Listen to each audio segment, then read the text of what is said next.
What is going on, guys? Popsy back with another video, and today we're going to be showing a deck that isn't Mermail for once. I don't think I've showed this deck on the channel in about a year, but it's going to be Pendulum Magician Guarddragon, which has pretty much been my secondary deck, so to say, since about this time last year.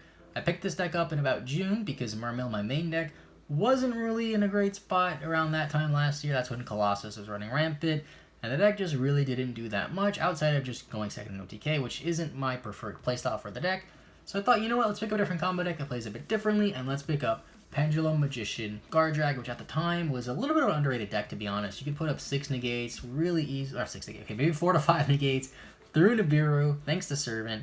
The deck has seen a lot of hits since then, and the deck is pretty different from a lot of other Pendulum decks right now. I just want to preface, this is not the best Pendulum deck, this is not the best way to play Pendulum. If you want to see the best way to play Pendulum, look up a deck for the pure Endymion, pretty much, or not really pure Endymion, but more Endymion focused deck with Pendulum. Definitely better than Pendulum Magician Guardragon. More of a fun deck. I wanted to play a combo deck that didn't play Halki Firebrax, messed around with Shadal, messed around with Crusadia. Came back to good old Pendulum Magician, one of my favorite decks since I got back into the game about 2 years ago. Really love the deck. The Pendulum mechanic is really good. And I want to give a shout out really quickly to Shiny Raiko and Yu-Gi-Oh! Leo because I watched their videos and I've been subscribed to both of them for a while. And they helped me learn this deck a little bit more. And they have some really cool Pendulum videos if you guys want to learn how to play Pendulums a bit more. So going into the deck profile, we have the triple Harmonizing Magician, my personal favorite magician. You don't really need 3. You could get away with 2. The deck gives 42 cards, by the way. But I just love this card because usually when you draw it, your hands are just that much better. And it pretty much makes every hand better. I like playing it. Sometimes I have to scale it. So I like having the other one. I play Desire. So if I scale one and banish the other, you still got the third, which is pretty nice. One Oath Dragon, another one of my favorites because this allows you to get the free +1, get a magician back from your extra deck. So let's say you have to normal summon your Harmonizing and then link into something, then you can bring it back and pen summon it again because you cannot pen summon Harmonizing from the extra deck. Unfortunately, that would just be way too busted. One Dragon Pit for another level 7, for a level 7. Lets you pop Spell and Traps, Mystic Bind, stuff like that. Doesn't come up too much, but good level 8, or rank 8, not rank 8, scale 8. For the smaller ones, double Purple Poison. I wanted more low scales, and this card could come up if you ram into stuff to blow stuff up. Doesn't come up too much, but it's good to know. And then one Black Fang. I don't have Celestial Magician, so that's why I'm not playing it, but I probably would cut Black Fang for it if I could, because I'm pretty sure that's a scale 8 as well. Just wanted another high scale that was a level 4 as well, because I want to have level 4s for Harmonizing, go for a level 8 Synchro play. I also go for a rank 4 play. Also worth mentioning, this is a budget deck. I don't think a single card in this deck is worth more than $4.50. So the entire deck could probably be built for well less than $100. I didn't calculate it myself, but I would estimate about $60. You could probably build this entire deck. And of course, if you have other better cards, you can make the deck better. This is just the cheapest variant that I could make. Just for fun, because I didn't want to play Halki Firebrax, and I didn't want to have to share cards with my Mermail deck. So every card in this deck is in proxy, and it's not shared with another deck, which is why I like this deck so much. Then we also have Dragon Color Magician, another level 7. I was playing, I forget the name of it, not Janxi Magician. I think it was Dharma Eye Magician, because I can change its scale level, which is kind of cool. I went for this because it allows you to make Guardragon plays easier. Doesn't come up too much, but it could come up. You can make a non-dragon a dragon. Go to your Guardragon plays really, really strong.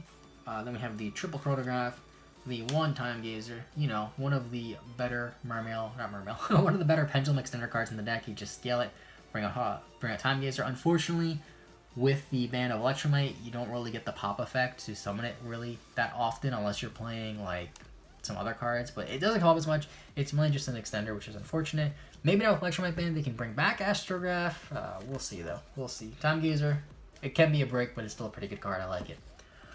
Sadly, only one Servant and the one Big Endymion. I'm not that big of a fan of the Big Endymion. It's a good card, don't get me wrong, but usually I find myself going for the Mythical Beast Jackal King more, just because this provides a monster negate and allows you to play under Nibiru. Unfortunately, this is at 1, the Servants. We can only play 1, but it's just too strong not to play any Pendulum deck, because if you start with this, it pretty much guarantees another negate and another body, which you can't really complain about. Then we have the triple Dark Worm and the 1 gate 0. Some people play 2. I like to play 1. Again, I don't want to add more bricks to my deck, but there is definitely an argument for 2 because the +1 is nice. It's also a level 7 and a low scale, which comes up to make Absolute Dragon really, really strong. Even if you don't play Guardragons, I think this card's worth considering playing in a lot of decks just because it's so free and it gets a +1. this card in general was like one of the biggest reasons why I started playing Mermail. I keep saying Mermail. Why I started playing this deck about a year ago over Mermail, just because I feel like this deck was allowed to do so much without committing to a normal summon, which was just insane to me at the time because Mermail was all normal summon reliant, and that allowed you to play cards like Denko Second in the side, which I really, really liked. And that's really all facilitated by cards like Dark Worm and Chronograph, allowing you to just get monsters on board without normal summoning. For the other dragon stuff, we have the one Red Eyes Darkness Metal Dragon, the one Galactic Spiral Dragon, which allows you to make rank 8 plays. Pretty much replaced Destrudo in a way, whereas Destrudo in the past, before it got banned, it was used to make a free like level 7 Synchro. Now you have this to make a free rank 8. Not as good as Destrudo, but still pretty cool. And then one Odd Eyes Arc Pendulum Dragon. So this is not an Odd Eyes deck. I have thought about making this more of an Odd Eyes Magician Pendulum deck, or Pendulum Magician deck, but it just didn't work. You know, Magician Pendulums, I keep saying the wrong words. Pendulum Magician is one of my favorite archetypes, and I feel like it just didn't really work if I put too many of the Odd Eyes cards in it. But with this card, there's some combos you can do that I saw from Shiny Raikou, which I'll link in the description, where you could like send this off of the Dragon Shrine, which lets you send another dragon. So you send the Dark Worm, and then it comes back. And later in the combo, you bring this back to make a rank 7 play, or to make a rank 8 play with Galactic Spiral Dragon. Really, really good card. It's not played for its effect. It's played because it is a Dark Dragon level 7 high skill. That's it. That's the only reason why you play it. Speaking of a card that's not played for its effect, and it's played for other attributes, the one Master Pendulum and Draco Slayer. So I wanted just another dragon that I could normal summon. This is a low scale. This is searchable. It can fix your scales. It can pop one, which is kind of cool. And again, since the deck doesn't really need normal summon really often, what you can do is if you have this card and you get 2 other monsters on board, you just normal summon it, make your LP or Pitsy, and you're good to go. And then for the last like dragon card, the one Amorphage Goliath, kind of like your win condition now. You just sort of drop this and your opponent can't spell from the extra deck. Not much else to say there. And then going on to our spell cards, we have the triple Spell Power Mastery. Still playing 3, even though I only have 2 targets. Like I said, if you get to the Sword of Endymion, you're golden. Pretty much these cards right here, right? If you have either of these or both, you have a really, really, really strong hand. Because these cards provide so much. I'm also playing the one Foolish. Foolish, not as good as Dragon Shrine, but Dragon Shrine's once per turn. I have considered just playing 3 Shrine, no Foolish Burial, because with Dragon Shrine, like I said before, you send the Odd Eyes, and then you also send the Dark Worm, which allows you to do a lot more plays, where Foolish only sends the 1. But still, you know, these are probably like the best spell cards in the deck. Also with the Dragon Ravine, you know, kind of like another Shrine in a way. Send a Dragon, search off Romulus, preferably. Very, very good card. Then I have the double Pendulum Call and the double Duelist Alliance. You could play 3-1, 1-3, whatever, 3-2, 3-3. This is what I'm playing. This is what I've typically played for a while, and it's just really good. Pendulum Call with Dark Worm. You already know how good that is. Not much else to say. One upstarting note is 42 cards because it's a free spell to activate. It gets a counter for the Servant. Some people don't really understand that concept, but it's just a free spell. That's why you play it, even though you have more than 40 cards. Triple Alert for draw, and then only 2 Desires. I could play 3, I'm up to 43, but I'm just playing 2. Works fine. In this deck, it's really not that big of a deal because there isn't really too many impactful 1-ofs that you banish and you'd be screwed. Maybe like the Goliath would be annoying, but that's really about it. And then on to the extra deck. So we have the Guardragons, Pitsy, LP, Triple Burst, Romulus, Heavenly Spears, and Skulldread. That's pretty much it for the main Dragon Link focus of the deck. Agrippane's banned, as you guys know, it's been banned for a while now. Pitsy kind of replaced it in this deck. Other than that, the core Dragon Link stuff is relatively unchanged. You don't have that extra free synchro like Hot Red or Crystal Wing to play anymore, unfortunately. But still really, really strong. The Dragon Link package still gets you a lot of advantage and at least 1 negate or 1 interruption plus a lot more bodies. Then I have the one Cross Sheep as the generic Link 2 of choice. This can combo pretty nicely with Absolute and Vortex. Doesn't come up too much in this deck, but you need a generic Link 2, right? So it might as well be this because you can summon this and then like you could summon the Vortex Dragon to it and then special summon something from grave if you have it there. So not only is the generic Link 2, it can be an extender. Really good card, not much to say about it. Then I have the one Borreload. If you have Boral Sword, play that. I think is a little better. If you have Appaloosa, play that as well instead of this, because there's a lot of hands where you can put up Appaloosa as well with this board. But since this is a budget variant, we're going to play the Borreload. Boral Sword, if you have it, it's a bit more money, not as much as Appaloosa. Or you play Unchained Abomination, you know, Link 4 of choice here, preferably a dragon. because with some Dragon Link combos, you have to just randomly go into it. Then we have the one Draco Berserker of the Tenny. I believe this is the most expensive card in the deck, at like $5. So level 8 Synchro, not a negate, but it banishes something, which is pretty cool. I like this card a lot. One Dawn Dractor does not come up a lot, but still generic negate. If you have Time Gazer and Harmonizer, you can put up.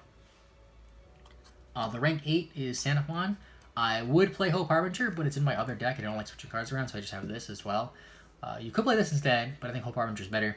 Rank 8 of choice. Could be Dingirsu if you want as well. All good options. Then I have the Dweller and the Tornado Dragon as the rank 4s of choice. Dweller is good against most things, and against things that Dweller is not good against, you just make Tornado Dragon, same thing. Also, you could play like Scythe in the side deck with the Artifact Dagda and just play Tornado Dragon and then pop in your opponent's turn. Not really needed because you have the Goliath or the Sloth, whatever you're playing, but that's still really cool. You may notice I'm not playing Selene. There's two reasons I'm not playing Selene. One, that card's a little, it's not that expensive, it's like $5. And two, I don't have one. Also, it's not really entirely needed in this variant. There are instances where it could be nice because you could make it, bring something back, and then go do your Guardragon stuff. Not needed, could be played if you have it. Really up to you. You could probably cut, like, I don't know, maybe the Dragster or the Tornado Dragon if you don't really need Tornado Dragon. I just really like it. And then I'll show the side deck, which I don't normally show too much, but we got the triple Danko Senka and the triple Mojana Spear Mode. Like I said earlier, one of my favorite things about this deck is you can make really big boards and have really good combos without normal summoning, and these cards can eat up your normal summon, which is really strong. Spear Mode is better than Nibiru, I would say, in a vacuum, just because it can't be negated. Basically, that's pretty much it. And also, since you don't need normal summon in this deck, it's not that bad. Danko Senka, you just normal summon it and then do your combo OTK with Borload, Moral Sword, whatever. Really strong. One random Archie Eccentric, just, I don't know, more back row hate, basically. One of either the Evil Empowering Dragon. I play this if I need to side out my Amorphage, because the Amorphage is not good in every single matchup, where this can just banish a monster. So, yeah, if I need to side it out, I just go into this if I need to. Double Twin for random stuff, mirror match as well. One Pankratops because it's really strong. If you go first, like let's say you side this in, thinking you're going to go second, your opponent makes you go first and you draw it, you could just like pen summon it and then leave it there. So it's really not that bad. One Reboot for random trap decks, and then one Terraforming and double Secret Village because you can, pretty much. There's some decks where you just end with some spellcasters, then poop, you kind of win. So that's it for the Pendulum Magician Guardragon deck. Like I said, really, really fun deck. One of my favorite decks in Yu-Gi-Oh! Probably my second favorite deck of all time in Yu-Gi-Oh! Behind Mermail, of course. Very powerful deck, really fun to play. Not the most powerful deck right now because Pendulum has seen a lot of hits in general. Not the most powerful Pendulum list in general. If you want to see a more powerful Pendulum deck, you can take to tournaments and do really well in. I recommend Pure Endymion. Although this deck could be still pretty good for your locals once they open up, which mine are still not open, unfortunately. Either way, thanks for watching. Leave a like if you enjoyed, subscribe if you're new, and leave a comment down what you think about the deck. Have a great rest of your day. We'll see you all next time, and bye-bye.